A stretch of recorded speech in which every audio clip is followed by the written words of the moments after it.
cultural intelligence is something that's really about looking inwards rather than looking outwards. And I think that the program over the last couple of days have given us a lot of opportunities to take stock of, why we behave in certain ways.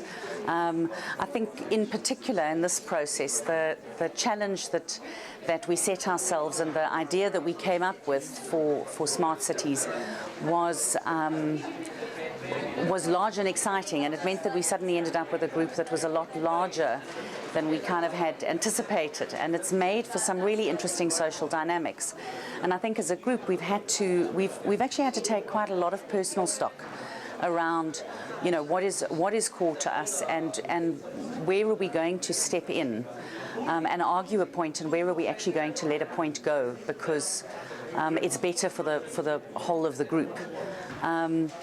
So yes, I think it's going to make for ultimately an interesting project. But I think when people leave here, what they're really going to take away with them is, when did I step in and when did I choose to step out? And that's going to take a little bit of reflection still. Each engagement changes us kind of incrementally.